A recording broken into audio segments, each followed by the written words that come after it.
ఆషాఢ మాసం సందర్భంగా మన కాసం ఫ్యాషన్స్ కిలో చీరలు కొనండి, అరకిలో చీరలు ఉచితంగా పొందండి. ఇక తుంగతుర్తిలో స్క్రూట్నీ కొనసాగుతోందని చెప్తున్నారు జగ్గారెడ్డి. రేపు పీసీసీ చీఫ్ కి నివేదిక ఇస్తానని చెప్పారు.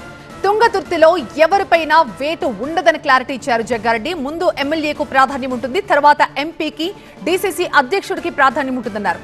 చామల, సర్వోత్తం డీసీసీ అభిప్రాయాలు తీసుకున్నాం. పాత కొత్త నేతల మధ్య పంచాయతీ సహజమే అన్నారు జగ్గారెడ్డి. ఏముంటుంది అన్నదమ్ముల మధ్యలో పంచాయతీ ఏముంటుంది? ఉన్నది ఒక సీటు, ఇద్దరం కావాలంటారు కదా. సీటు ఒకటి, కాంపిటీషన్ ఇద్దరు, అది ఉంటుంది. ఏం చేద్దాం, సమన్వయం చేయాల్సిందే కదా. ఏదేమున్నా నంబర్ 1 ఎమ్మెల్యే ప్రయారిటీ ఫస్ట్ ఉంటుంది. ఫస్ట్ ఎమ్మెల్యే ప్రయారిటీ ఉంటుంది, అది సిస్టమ్. తర్వాత ఎంపీ సిస్టమ్ ఉంటుంది. తర్వాత పార్టీ కార్యకర్తల అభిప్రాయాలన్నీ జిల్లా ప్రెసిడెంట్కి ఈయనకు ఉంటుంది సిస్టమ్. 3 ఉంటాయి.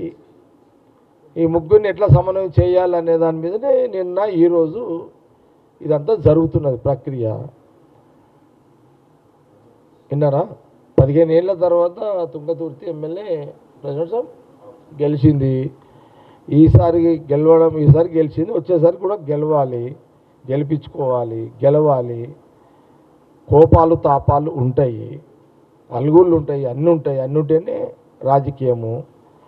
కాబట్టి ఇవన్నీ సహజంగా ఉంటాయి. దాన్ని ఎట్లా చేయాలనేది నిన్న ఈరోజు అంతా మేమంతా నడుస్తుంది, అదే స్కూటీ నడుస్తుంది.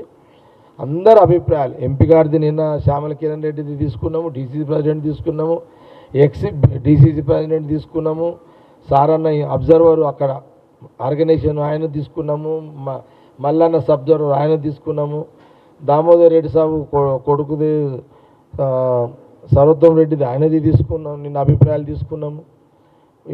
40 ఏళ్ళ నుంచి ఉన్న కాంగ్రెస్ పార్టీ, 40 ఏళ్ళ నుంచి ఉన్న ముఖ్య నాయకులు, కార్యకర్తల అభిప్రాయం రాసుకున్నాము. ఇవన్నీ కూడా ఈరోజు సాయంత్రానికి అన్నీ ముగించేసేసి ఒక రిపోర్ట్, రేపు రిపోర్ట్ తయారు చేసి రేపు సబ్మిట్ చేస్తాము. పీసీసీ ప్రెసిడెంట్ గారికి సబ్మిట్ చేస్తాం. అదిగా